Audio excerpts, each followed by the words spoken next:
Welcome to Loleventvods. Watch the full game of today's LTA 2025 matchup. Azale, because of how well he had been doing in solo queue environments and how long he had spent developing in that tier 2 system, we're still waiting for him to really step up and perform against the top laners here in the LTA. And it's kind of weird because I think going into Split 2, there was even more hype because people were like, lane swaps are dead. Now it's Surdy's time to shine. You know, he had talked about how, yeah, there's LCS, you know, formerly, LTA pros now, but he was talking about it back when it was the LCS, how some of these pros were better at things like, you know, maybe playing the map or playing weak side or some of these kind of things that you more associate with competitive, but that he was extremely confident that he was basically better than all of them in the laning phase, right? And then Split 1, he had to actually do all these lane swaps and stuff. So you kind of have the cope of like, well, it's lane swaps. He's not supposed to be good at that. He's a rookie. He's not supposed to be doing as well. Even with that, he had some good moments. Coming to Split 2, I think the hype was really high because they're saying, all right, now it's all 1v1s. It's Surdy's no time more to lane shine. swaps. They're done. And he's kind of getting his butt beat. He is getting smacked down. Yeah. So eyes will be on Surdy going into this one. We want to highlight that matchup in the top lane especially, but I also want to catch up on what's going on here in draft so far. There have been a lot of top lane bans between both of these teams, more so towards Thanatos. So let's see what he grabs as C9 lock in Vi to kick things off. And then Yone Sejuani, classic combo for Dig. And that means Surdy is going to be looking very likely for a melee top laner on the top side to try to have that double melee pairing with the Sejuani. We've seen that a million times before. Wouldn't be surprised if it's just Ahri or something like the Aurora are both really strong pairings with the Vi. To kind of have that setup, have that follow-up.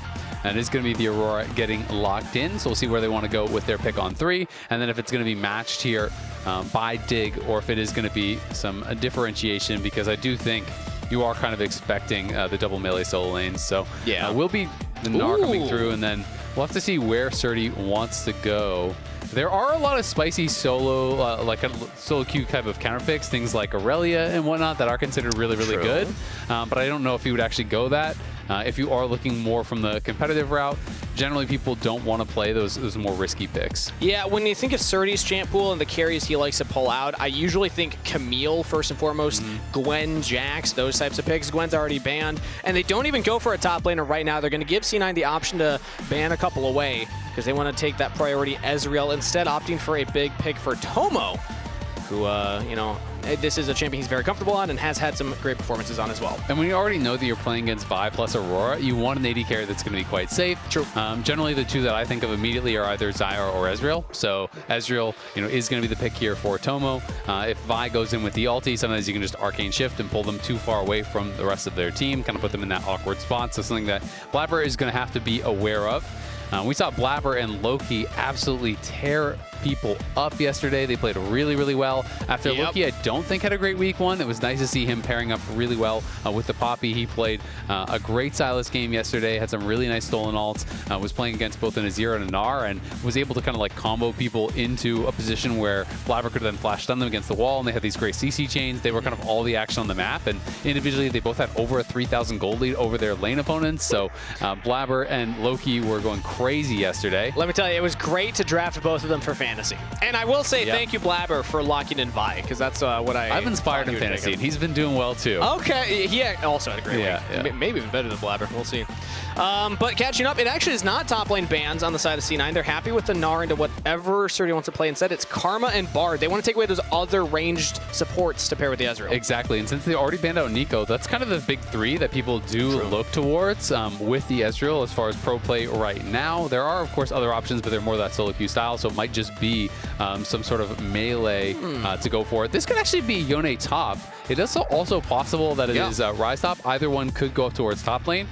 We used to see, you know, back NRG a while ago when they used to do kind of the flex of the Yone top quite a bit. And it can be pretty good into Gnar.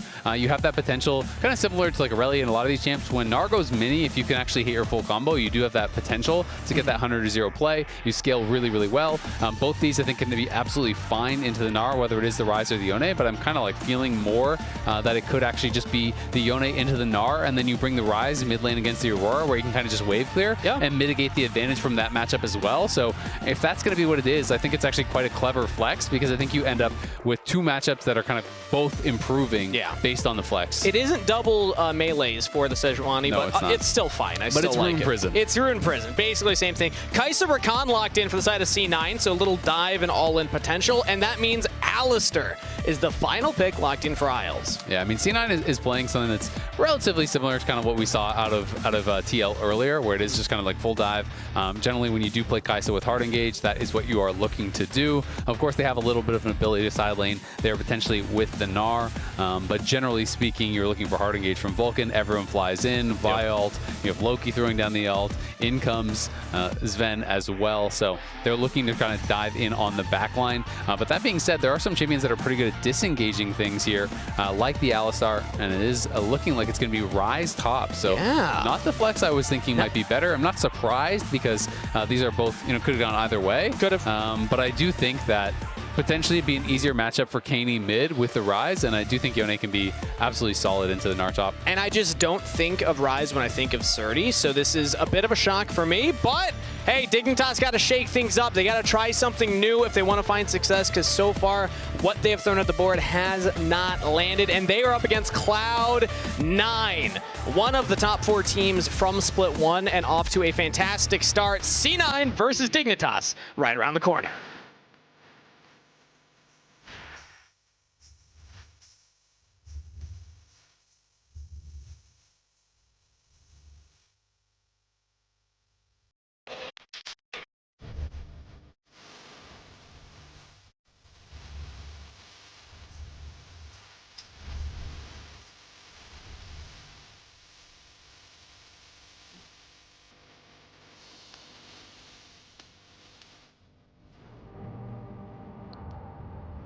And here we are, and look at that, Azael. We're back in a game. Perfect moment, as we do have a pause. So we'll Loki's peripheral stopped working, so that is the issue that we have paused for, or something. That'd be weird. That would be arguably worse than the beard. Much worse. But it looks like we pretty important. Are hopping back into the game. True, you can paint on eyebrows. You look silly if you paint on a beard, don't you?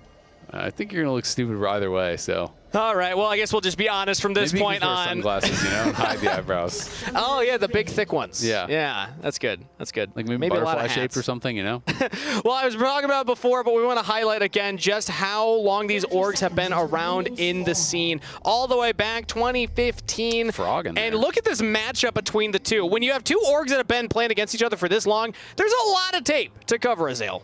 It's a lot of tape, and not a lot of it is good for Dignitas. So hey, they got double-digit wins, though. They got to 10. They do have 10 wins. If you're like, we have 10 wins against Cloud9, you're like, that's pretty good. Over how long? We have 10 wins against Cloud9. Hey, that's 1 win a year on average right there. Look at that. They got their one. Exactly. They got their one, and then they're done for the year. That's all you need. Hey, you know what? Maybe if they get their one now, then, they're good until 2026. Yeah. So you guys skip the rest of Split 2, Split 3, who cares? You don't even need to play it at that point. Come back for next year. This is why we do Start prepping the draft to get your 1 yearly win. All right, well, I want to set some early game expectations here, or at least try and guess where we think they're going to go. Oh, so early game expectations for that is just Dignitas are going to win this, though. Okay. Clearly, yeah. But if we're talking about the pathing of the junglers, do we think that there's any chance of going for a play topside? Because I'm seeing both junglers starting on the bot half of the map. I'm going to be honest, these two champions and these lanes, I think we're just doing 6-camp clear. Okay. I don't think we're going to expect too much. I think there always are those potentials for, ganks of opportunity. If someone's going really crazy, if a lane gets super volatile, if someone really over pushes, I think you can look for those moves. But generally speaking, these days, you are just kind of 6-camp clearing. You're really prioritizing getting towards level 6 for both Vi and Sejuani. It's super important. And what is happening to Kaynee right now is why I thought it might have been Ryze mid, because these early matchups, especially against Aurora, can be pretty brutal. That being said, you kind of just have to withstand, get your CS, and then we'll get to a certain point where all of a sudden, you're the one that's getting on the aggressive. But oh my god, that electrocute almost just took the kill. Yeah, and so it is definitely a punishing matchup early on. That being said, he's doing okay as far as farm is concerned, but he has no more potions, so one more spell hits from Loki, and when electrocutes back up, he could actually potentially kill him. So Kaynee is now just playing for XP. The wave is still pushing towards him, but it's going to be hard to even farm under your tower. Now Glacial Augment into the bot side. We have an Ignite onto Sven as he gets the shield from the Rakan to absorb most of that damage, so he's fine. Oh, that was really close. He didn't quite hit him with the two-fold hex there. Yeah. Or no, he did. He did. Just didn't get the electrocute. So the electrocute must have still been on cooldown. So he did hit both sides of it. But Katie's going to have to go back to base on only 9 CS. So he's still staying around. So he's trying to get a reasonable buy. He doesn't want to lose the cannon. It's so much gold here when you are this broke. So he's just struggling to try to get whatever farm he can. If he picks up most of this wave, and it's clear that Loki's a little bit nervous that, okay, he's staying this low. Maybe Sejuani's here. They haven't seen Sejuani for a while. So I do think he's kind of being pretty respectful to where the jungler is. And Kaney, as a result, gets to be rewarded for that. Now, Shaden, speaking of, steals it. Yeah, we did see Shaden spot out Blabber. That's Blabber's crab right there, Shaden. That's a bold move to take that away from him, but he does get it. There was a presentation earlier where somebody claimed that Blabber had a 100% success rate on Scuttle, so we're going to have to update that now. There you go. Yeah. And you gotta be careful about fake news these days. You know? True. I have fallen for it. Do you know what getting sent-held is? Have you heard about what that means? Yeah. So it's where you believe a tweet. A legendary account. Legendary account. I learned about it recently. It happens to me with a League of Legends thing last week. Those that know, they know. So yeah, you gotta watch what you believe, everybody. Because that is actually one of my favorite Twitter accounts. It is a great Twitter account. Fun when you get sent-held yourself. As bot side, actually, Tomar Isles scrapping. I can read, so it hasn't happened to me yet. Well, see, I just learned how to recently, so that's why we established in Split 1 the counting is tough for you. We missed a lot of counting, things. Reading. Yeah, not everyone knows this, but homeschooling didn't work out great for me in the first couple of years. So. Actually, everyone knows that. Oh, okay. Is it that obvious? I wasn't going to say, but they do say honesty is the best policy. So. And I can't lie anymore, because I'm going to lose my beard at this point. We have an update here. Thanatos record on Gnar. Stop flaming Kangas. Talk about the game. That's pretty. Thank you, producers, for giving us something else to talk about here. 34-16, all-time record. Very impressive right there. I don't know what the math is or for a percentage, but it's more fingers above than you 50. have, so. It's above 50% for sure. Significantly above 50. It was 34-16, so I don't know. It'd be close to 70, a little bit under. So 32 and 16 would be 66. So yeah, it's like 68 or 69 or something like that. There we go. Pretty damn good. Quick. Look at that. There you go. The speed is still there. I was getting worried for you. Oh, me too. It's just turning into a roast at this point. Yeah, it's true. Yeah. Every year past 25 in esports. It's one foot deeper into the grave, slower. Yeah, a little bit. And you've been past that point for like 2 decades now. So yeah, exactly. It's crazy. Yeah. All right. Well, Isles is on the map from the grave with Vulcan. Oh, really? Yeah. That's impressive. Yeah. Yeah, it's a 6 feet long microphone pole. They like exhume my corpse every weekend for the LTA cast. Time for C9 versus Dignitas. Let's get a Zale out of the old coffin. All right, get him up there. Yeah. Who's going to dig it up this week? Oh, God, is it my turn? Yeah, usually it's Flowers, I hear, that has Flowers to pick you is up. good at shoveling dirt all the time in Ohio. Shows up in a trucker hat and a monster truck. It's a says, get in, for partner. him, It's less of a job, more of a passion. We see it. I'm really trying to bring us back into the game here every now and then. I'm not being very helpful. We can check in occasionally. No, you're doing great. You're doing great at Sale, especially for Corpse. But Dignitas currently are getting the grubs, and actually looks like no answer immediately for the Dragon right now. Flash from Surdy away from the Gnar ultimate. Thanatos still going to try and chase him down. Blabber's nearby, but Isles is here to back up Surdy. We could have an actual scrap for an actual objective, but for now, looks like Thanatos is backing off. There's a lot of minions pushing towards Thanatos there, so he definitely doesn't want to get too crazy. He wants to be able to pick up that wave. And he's chilling so far in this matchup. He's going to be up CS, assuming he gets at least just a couple of these, but it is very even. And really, Ryze, when you're picking Ryze, you're not really picking to dominate. You're picking just kind of farm and scale. Yep. And he likely gets to get the plate on that last auto. Sure. Isles would have been spotted by that deep ward in that back brush, so Thanatos should know it.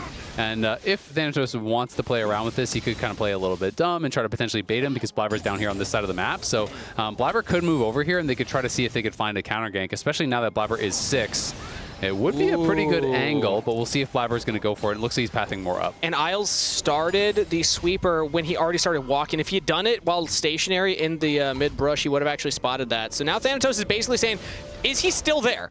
Is it still happening? And I don't think Thanatos realized that Isles committed for the long con. Thanatos trying to get that Mega Bar all the way up. He's actually close, about to hit Mega, does get a big amount of health right there, but has no backup. Jumps away, has Flash. I think Thanatos might get out of there. Rooted up, now Shaden's in the neighborhood. Flash forward from Miles, Flash with Thanatos. He's out of there. Nicely played, honestly, from Thanatos. Just kind of goes ring around the rosy What was down that? the bot lane. Is able to just kind of walk it out. And I thought he was honestly going to die before he megged out because he wasn't going for any autos, but he just kind of kept out of range of them. And once you get to that certain point in the Meganar bar, it's just going to transform automatically. So he just waited. He gets the wall up there to be able to actually get that transform. As I called out, he was spotted on that ward. But even though he knew he was there, it was so long. Yeah. I've been in situations like this so often as a top laner where you see someone go into the brush and it's 40 seconds later, you're like, there's no way he's still here, right? And then he's still there, but he's able to actually outplay it. Very well done. You know, he waited on the far side of that brush and back to live. Sven has to ult to get to safety. Saves the summoner spells. He's fine. But yeah, it's just catching a top laner unawares, but still great for Thanatos to survive. He uses the flash. And actually, Isles, it looks like, did not flash there. So it's just a head pulverized combo. But either way, C9, I think, in an all right spot. Yep, definitely not bad whatsoever. Do have that slight gold advantage. You know, nothing too important, honestly, on either side. Blabber has just been power farming, so has Shaden. They haven't really been involved in much of anything. You can see that Loki is the main advantage, really, for Cloud9 right now. Top lane is pretty much dead even, and Loki has opened up a nearly 20 CS advantage. Some of that will be gained back by Kaney as he farms this wave at his tower, but has been constantly getting pushed in. But generally speaking, once you get to this point where you have Vamp Scepter, you have tier 2 boots, you can really start to kind of just shrug off a lot of that harass. So the fact that he didn't die early was very important. He was also able to be, honestly, really greedy. And because Loki was playing pretty respectfully, right? Like, if that's solo queue, I feel like the Aurora might have just, like, flashed in on you and killed you. But he was able to stay around very low, you know, get to level up timers, get some HP back from that, and be able to get enough XP and enough gold to have a decent first base. But then that brings up the question, is C9 playing too respectfully? Because Dignitas get the grubs, and now the Dragon was never taken by C9 earlier. Maybe Blabber can smite, steal it. No, it's secured as Shaden now jumps back in onto Blabber, locking him down. Chain CC, but over the top goes Vulcan, trying to set for Sven over the wall to pump out damage. Tomo's doing the same. Loki trying to keep Dignitas stuck in the pit. And at the end of the day, Shaden goes down, but he does secure the Dragon. Yeah, he's able to get that Dragon. I mean, Loki had such a good angle there, got so much damage out, but because of how low damage they are this early on in the game, they just couldn't really finish a lot of kills off. We can watch this one more time. They try to get over here. Blabber tries to go in to actually steal this. He says, you know what, I can just Q out. But his Q gets interrupted there by Shaden as he comes forward. Loki, though, invis walking forward, gets between the worlds. The ulti hits on 3 members there. Then the weirding across all 3 as well, but they just can't finish anyone off. Kaney 1 auto away from Sven getting that passive proc on him. You're almost able to take him down, but can't get it, and we're just scrapping. Yeah, back to live. We're still fighting. No ult on Isles. Isles has no ult, and Sven does! Killer Instinct in behind Tomo to take down the Alistar. Now Tomo could be in some trouble. Has the barrier, has the flash, and has Shaden in his back pocket in the tri-brush. So C9 will back away, and they'll take another kill. Yep, C9 going to be able to punish. So even though they didn't get that kill at the Dragon, that fight means they can get the kill now, because if he has the Unbreakable Will, no shot you're actually taking down Isles in that position. So they get the Ignite, they get the barrier, they get the kill onto the Kai'Sa, and he is going more for that standard build. Kraken Slayer, not what we saw earlier. There's a lot of different builds that are kind of being cooked up lately for Kai'Sa. We got to see the Yuntal last game. Best ultimate bravery champ. Yeah, I've seen you know, people doing like Essence Reaver Rush and all kinds of different stuff that is getting pretty popular. So people are always cooking on these different builds for the Kai'Sa. All right, what's that math? Zale, real quick. I mean, it's slightly under 66%, so it's like 65, 64%, something like that. Okay, there we go. There you go. You know how I do it? How? 17 times 2 is 34, and 33 is below 34. So I know it's below 1/3, but it's close. It is. Close. There you go. That's good. Well done. All right. You get a gold star on that homework. You're giving me good feedback here. All right. I was panicking. I maybe messed that one up already. But I did not say that with a lot of confidence. Really if anybody saw my face. And they're saying, like, if I was like, that's not what it is. No, not even close. Believe me? Yeah, I mean, again, yeah. Usually the panic sets in. You're like, oh, God. See, it's tough when you just kind of assume that you're wrong going into a statement. Yeah. It's really hard to end with that confidence, you know. All right, that's a me problem, though. I'm not going to put that on you. Tomo in the mid lane right now with Sven matching. So new lane assignments for the new stage in the game. There's not much to fight over. 2 minutes, 20 seconds on the Dragon, 3:20 on the Herald. But we see Isles yet again hovering this bot side. This guy just really wants to catch these side laners by surprise. And I think it's smart to be looking for these sorts of plays. When you're playing with an Ezreal, he's generally pretty safe, especially Ezreal with Flash is very difficult to take down unless there's an overwhelming amount of people over there. As Thanatos, again, just looking for a trade. We'll see if he can hit the wall. Finding a window to actually get some big damage here onto Surdy. Wallop does land, and Surdy's in a lot of trouble. Has the flash available, but Thanatos, boulder toss, not able to get through the minions.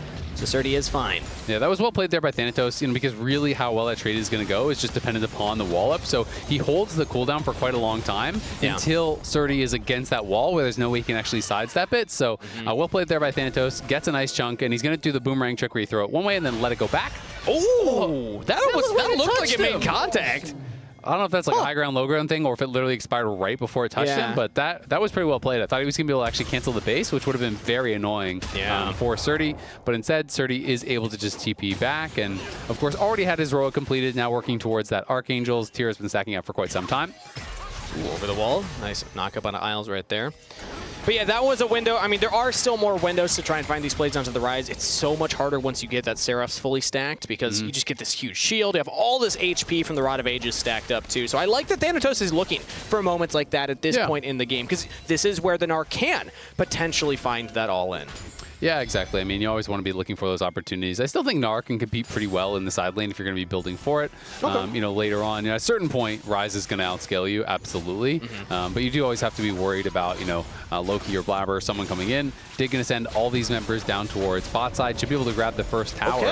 And that is going to be really nice for them as they are now one objective away from being able to grab feats. Yeah, exactly. And it was after all of the... actually, we'll get back to that because we have an engage from Blabber deep into enemy territory onto Surdy, but he's got Sven with the killer instinct. That last auto, barely not enough as Surdy limps away with a sliver of a health bar. He hit 1 HP. Actual 1 HP. 1 HP. That is very frustrating there for Cloud9 as he's able to just barely slink out. Wow. But is able to survive and does cost him his flash, but still good attempt there from Cloud9. You can't really blame them when it's literally 1 health. Yeah, at that point, you can't even say like, oh, they didn't calculate it correctly. The numbers, what do they mean? It was close enough. Dignitas, though, because their top laner survived, Surdy is now actually going to reset towards the bottom side. Kaney is now top with TP. This gives them a really good setup for the Dragon because they can teleport their now mid laner down if C9 try and contest. Yeah, and it looks like they're just going to give this over, so it is going to be Feats grab for Dig as they already have first tower. That is their third objective. So we're going to be able to get those upgraded boots. And here is Zen and his history against Dignitas. While he was on Dig, 13 and 17, has never lost a game against Dig while, all on Cloud9. And then also he was on TSM for a while, so would have been including that too. I'm assuming. Maybe... Yeah, it does include that. I just got that confirmed. That's incredible. 15 so has never lost a game Dig against Dignitas, and we'll see if he can actually keep that streak running. He's obviously in a great spot individually right now as he's up 750 gold, and the whole team is opening up those leads. So what's stronger, Sven's undefeated record against Dig or Dig's consistent 1 win a year average versus C9? Well, we don't know where those wins came from, so I'm going to say Sven. Okay. Because those wins could have been like, maybe they got 4 in 1 year. Ooh, Vulcan actually going for an engage, and the engage from Shaden goes wide. Glacier Bird's not going to land teleport from Thanatos and from Loki. Wallop onto all members of Dig as Loki now repositioning front to back. Dignitas trying to hold the line. They already lost their tank, but they lost Thanatos. Dignitas answer back in kind. A 1 for 2 in favor of the team getting engaged on. I mean, Cloud9's consistent damage is just horrible, it seems like. They get these initial engages that look like they're going to be so good, but as Sven's not hitting, they seem to have no damage. Yeah. And there's so many different threats over on the Dignitas side. Ryze, as well as the Yone, as well as the Ezreal are all really pumping out the damage. I want to see that one more time. Yeah. But, when you see that initial Meganar come through, Loki arrives, throws down his ult on a bunch of people, you're thinking, wow, this is going to be a really good Cloud9 fight. But Blabber dies pretty early. It felt like Sven got pushed out of the fight pretty early.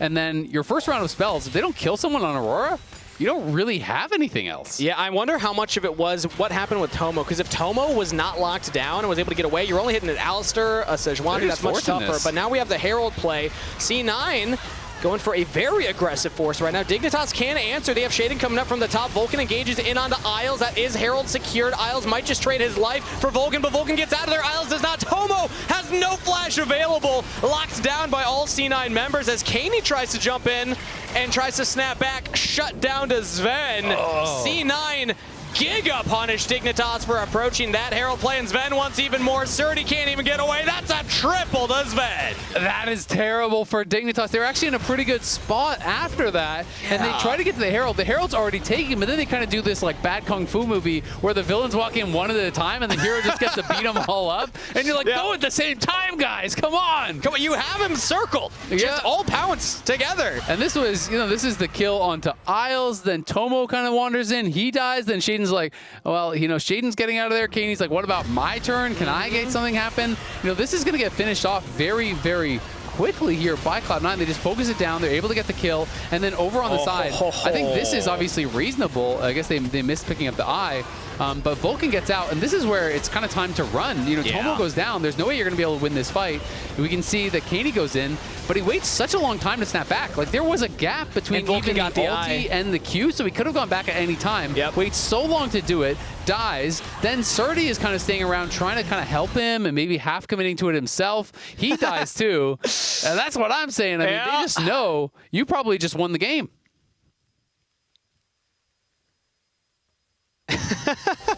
Looks like we're trying to get a listen in right there. Thanatos trying to find a play again in the side lane versus Surdy. Just 100-0 burst. No chance to escape. I mean, now Sven is just so fed. He got a triple kill in that. Blabber is way ahead again. 1.4K lead for him. Over 2,000 now for Sven individually. And you're looking at Mikhail's just getting completed. One of the only ways they can actually find these fights, is with this hard CC, finding a set 20 ult or something and following up on that. Now that's not really an option. So bad going to worse. It's now all of a sudden nearly a 6,000 gold lead. They even get the crash in on the tier 2. Cloud9 completely running away with this after what was a very even early game off of just a straight up horrible fight from Dignitas where they kind of lost their minds a little bit and tried to, it's kind of that sunk cost fallacy where you're like, well, we already lost a bit. We got to try to get something out of this. You know what I mean? We already lost the objective. We already lost kill. We got to make something happen.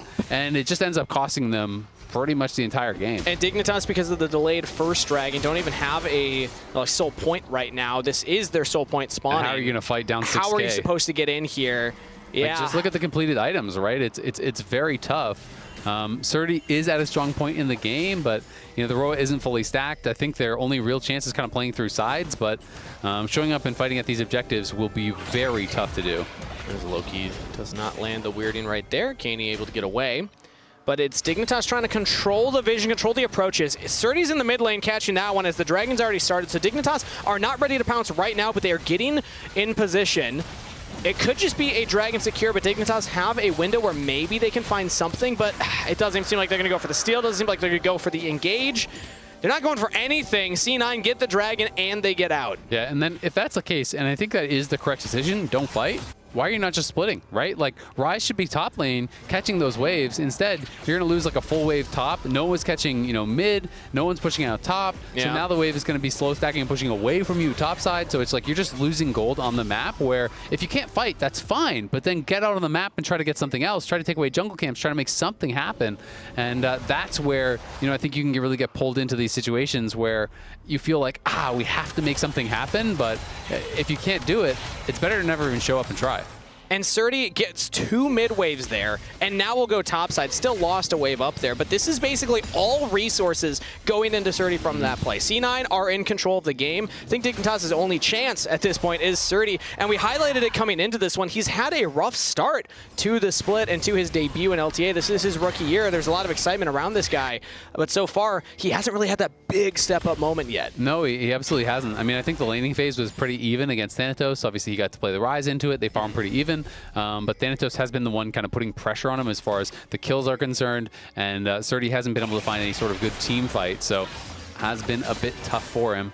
And now that, he isn't really ahead of the curve whatsoever, and the enemy AD carry is so fed, enemy Vi is so fed, it's hard to even play in side lanes because unlike last game where we were talking about Saint and them having no CC to actually lock him down and interrupt, there's so many ways for them to actually stop it, right? If Nara and Vi are collapsing on you, they have a ton of ways to actually interrupt the Realm Warp. You're basically never going to be able to use it. And we know now, you can just see in Fog, Cloud9 is just doing the Otacon, and Dig is nowhere to be seen.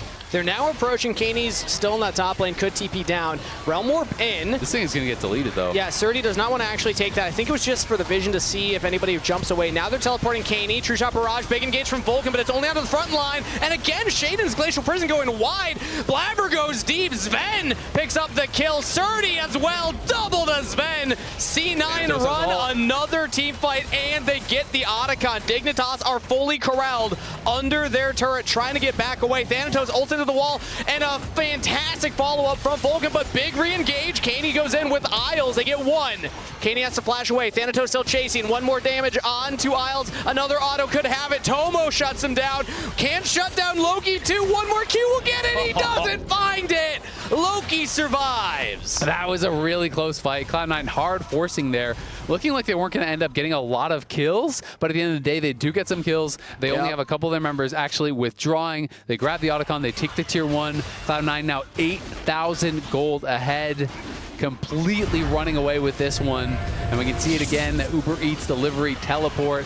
This one coming in, trying to make a play happen. Vulcan, really good turn here to deny any opportunity for them to look for the steal. It gets secured there by Blabber. And then as the teleport comes in, Thanatos is about to mega, so Dig knows we can't actually sit here and fight. We basically just have to run. So they're trying to retreat back towards the tower, but Cloud9 with the Otacon GAs are just going to hard force. Sven gets the early 2 kills, and then it was looking from this position like they were pretty split because Sven and Loki weren't with the top half, and you're thinking, well, maybe Dick can get some kills back, but we're back to live. They must be scrapping. Yeah, it looks like we're setting up for a dive onto Surdy here. Multiple members of Cloud9 are in the area. They have the engage. Surdy has flash. Can he outplay? He's just trying to get some damage down, but Chain CC, no chance. As Sven goes godlike, 7-0-3 against the org he played for last year. Dig season is over, baby. Sven has arrived. Yeah, Sven crushing him and looking like he's going to maintain that 100% win rate against Dignitas. Never dropped a game against him in all the time he has been here in NA. That is a long time. It's a long time. I want to say he came over probably, what, 2017, 2018? I want to say 2017 TSM. I think that was the year. I think it was around 2017, 2018. I'm not sure exactly which, but it's been a long time. And looking like he's not about to start losing now. They drop the True Shot Barrage to see, all right, are they on the Baron? And you can tell you are very nervous about your position in the game when you have to instantly ult on spawn to check the Baron to see if it's actually being taken, because that thing had spawned 8 seconds ago. Kaney does have 2 items now, you know, so does Tomo. Those are some positive things, but then you look over at the other side and you see the itemization there. It's so tough. Sven is already on 3 and has the Seekers ready to go, so it's very difficult to actually take him out. He's got Cleanse, he's got Flash, he's got a Mikhail's on his support, so there's so many ways for him to stay safe. And if you can't take down Sven and Sven is hitting, he's just too far ahead of the curve. Yeah, and this is exactly the type of game that you want to see from C9 at this point. This is the positioning phase, after all. This is going to seed into the group stage. So C9 are trying to stamp their name up there at the top with the likes of FlyQuest, with the likes of Team Liquid, 100 Thieves, their competition from last split. And so far, they are off to a great start right now, as they play around with an engage onto Shaden and just don't even get punished. Vulcan took like no damage right there. But when you're against a team that was from that bottom 4, the expectation is for you to deliver. C9 are doing just that. I mean, especially against, let's be honest, Dignitas and DSG do look a tier below Shopify and Lion, right? So I do think these are definitely expected wins, and these are games that you want to see them dominate if they're going to try to compete at the top of the table. You know, we had Inspired here earlier. You know, he was saying that he thought it was them and Fly at C9 and Fly as the kind of top 2 teams right now. And then he had Lion even in the conversation for top 4 above 100 Thieves. So it's always interesting hearing people's power rankings. I love hearing the players' power rankings, especially. Because it's really going to be based on scrims, right? For the pros. They see way much more of their matchups than we get to see. Exactly. And sometimes stage games can look wildly different, right? Sometimes teams can be getting really over or underrated by either broadcast or pros. Vulcan. Oh, Vulcan just clearly outplaying Kaney at every turn, trying to get away, has the team behind him, but Blabber goes very deep. Does he get punished? And the rest of C9 do not want to follow up. Sven not willing to take the Killer Instinct to the 4 members, so all right, small window for Dig right there. Blabber gave them a little option. Yeah, Blabber gives them a bit of an option. I think he was just really trying to follow up on the play from Vulcan, and now they're going to try to force here, right? I think this is actually a good opportunity. Just flip it at Baron. I don't think you're going to get a better chance in this. You're so far behind. You kill the jungler. See if you can make it happen. There's no flip. There's no smite contest. I don't think anybody from C9 can get in. You still have to be able to win the fight. That's a good point. That is the flip, is that Thanatos is coming, and they could maybe 4v5 you. Loki's also looking for it. No Between Worlds available, though, so Not gonna C9 try. without the proper ultimates cannot stop the Baron from going down. Dignitas get it. Everyone knocked up. Now Thanatos with the flank. C9 might still think that they have an option. They have a wave pushing top. That was massive. That canceled the Realm Warp, and now they're getting flanked. And now Isles does not find the re-engage back in on the Thanatos. Flashes the wall. Sven goes very aggressive with a killer instinct. Flash out of Isles. Shaden taking a lot of damage right here. Loki looking for the flank. Between Worlds is about to come back up. If C9 can get that ultimate available, that's huge. But Vulcan caught unawares. Trying to stop Dig's retreat, gets punished. Dignitas, they get the Baron and they get out with the kill. Yeah, nicely done. As you called it out, you know, the Aurora ulti was just barely not off of cooldown here. And this is that earlier play. So again, they're going to try to just take the Baron and Realm Warp out, but the Baron knockup not actually spotted. So he gets knocked up, it cancels the Realm Warp. So that's why I was kind of freaking out in that moment is, hey, maybe C9 can actually find an opportunity to get in here, but they didn't fully commit to the play. As a result, Dig, big comeback play. Unfortunately, still that big comeback play leaves you down 7,000 gold. Yeah. But it does close the gap quite a bit. You can see even the Red Bull Baron power play plus 2,500. They're about to take a tier 1, so that's going to get even better. Now it's plus 3K. It went from like absolutely Omega over to you have an outside chance. And that is definitely way better than they were doing. But Loki now threatening a flank, and Dig still could easily lose a fight. Ooh, and Blabber's taking a big chunk right there. He was trying to position aggressively for Loki on the flank, who was just spotted by Isles.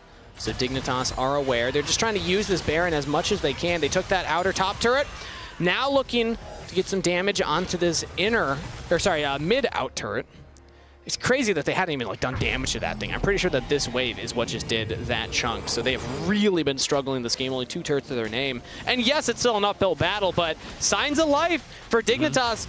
We've seen this happen before. This happened to even Shopify Rebellion earlier. Good game state versus Cloud9. Contracts gets picked off. Baron's taken. Game suddenly on its head. Now this is a very different situation because Dig's much further behind in gold, but I mean, you find those windows, you got to be willing to take them. Yeah, absolutely. I mean, I think it was a really smart force. It was risky. You know, maybe C9 could have done something in a different situation to punish, but they knew that Vulcan had no ult because he spent that on top side. And it was really just C9 kind of heavily overcommitting to this kill onto Kaney without a lot of their major damage dealers in position to actually follow up, right? Because Vulcan, he interrupted the ult from Kaney and blocks it with his body and all this sort of stuff, but like Sven wasn't hitting.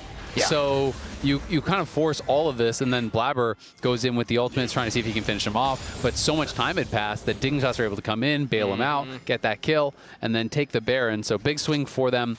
Cloud9 still in control, though. And Baron's going to time out pretty much on this wave. I don't think Dignitas will get this mid turret, and the Dragon is coming up. So C9 can go for their third. Actually, they're not going to contest, so mid turret will fall. Great use of Dignitas for the last couple seconds of that Baron buff. They're back to that 3,200 Red Bull Baron power play. But now they got to try and fight at the Dragon, potentially. C9 still have a gold lead. Hopefully they're not too shaken and realize that they still should be in control. Yeah, I think they absolutely know that. You just look at the item completions and they can realize that they are stronger, but some big items are coming through on the other side. 3 items done for Tomo. The IE is done as well in the mid lane for Kaney. So now if you find a good fight, you can actually win the fight, right? Like they're close enough that it's possible. Still going to be definitely heavily C9 favored, but we have seen that their comp, it's all this upfront damage, and then it's really just relying on Sven to be able to finish everyone off. So, you know, Sven were to get caught out and burst down, that definitely could be a Dignitas win. Thanatos won't have Rage Bar, though. Ooh, big flank. Thank you, Observers, for highlighting Dignitas. Do not realize that Loki is right there, ready to pounce. Tomo dodging away. Thanatos jumping in onto Tomo as Loki's locked down, shut down, taken out. Tomo will fall to Thanatos. That's big news for C9, and Isles will as well. Sven over the top goes legendary. And C9 don't need their mid laner. They will use their AD carry to great effect and will take down Dignitas at the Dragon fight. Kaney will fall. Sven 10-0-3. Yeah, Kaney tries to ult away and then TP out, but gets interrupted. We can watch this one more time. Loki was on the flank here. Thanatos is expiring with his Mega Narc. So you think, hey, maybe there's a chance. Good side steps from Tomo in the back line, but then Thanatos, even in mini, just goes straight in and is able to take down Tomo in the 1v1 through the barrier. The Locket is there to save him, and it just gets a really chaotic fight where Kaney's not involved. He's not actually there fighting with Tomo, and Surdy gets taken out before he's really involved. So their carries were all kind of split. A terrible fight for Dig, and the C9 carries just realizing their strength, able to force it and make it happen. Sometimes in the most chaotic moments, the veteran players are the ones that see the line. I think sometimes when you look at players like Dignitas have on their roster, they don't have this much experience, this much play time as we were just talking about Sven. You know, how many times has he beaten Dignitas throughout his almost 10 years playing here? Now. Yeah, death cap completed on the Kaisa. Sven kept it cool and collected. Target selection impeccable, and that might just be the nail in the coffin for Dignitas. As Shaden getting picked off is definitely not going to help their chances. Nice follow-up from Blabber, and Shaden is out of there. Yep, Shaden's going to get taken down as well. The gold leads are massive. It's really just Caney with any sort of advantage himself. And like I said, he didn't even use the ult in the fight. He tried to use the ult to get away to teleport out. You know, if they had been a bit more organized, I think without, Meganar and stuff, that would have been a potential one fight. If he was back there with Tomo. Ooh, but Surdy now just in the brush. That was a blind vault breaker from Blabber.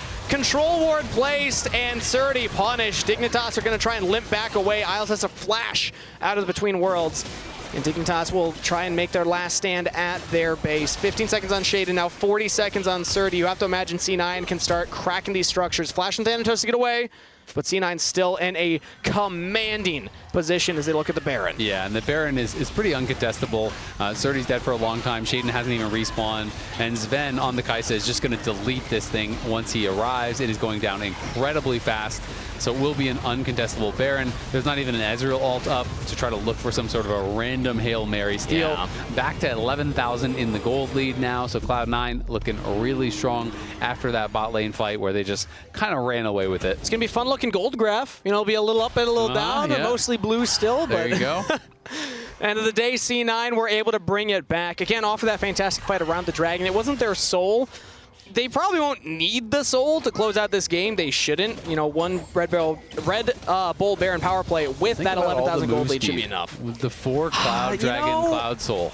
Is that enough dopamine to warrant it? I feel like it is if it's solo the enemy. Probably not if it's LTA. Also, that is maybe not as fun as a gold graph as I was expecting. That's still it's almost pretty all much blue. up and to the right, but definitely, it just shows how massively ahead they were early on. They were 9,000 gold ahead at like 20-25 minutes, so this definitely has been a pretty one-sided game. Early on, it looked like Dignitas definitely had their options, but their team fights have been really disjointed. They haven't been able to get on the same page for them and really coordinated in that, and Sven has punished them to the maximum, getting further and further and further ahead. 11-0-3 looks to continue his 100% win rate against the Org as Thanatos with the Gnar ult will punish Caney, punish Isles, and put Dig 6 feet under. C9. What a start to their week, or their split. Their week 2 looking fantastic in the positioning phase, and they will dive in onto Dignitas, taking the win. Yeah, gonna be able to take them all.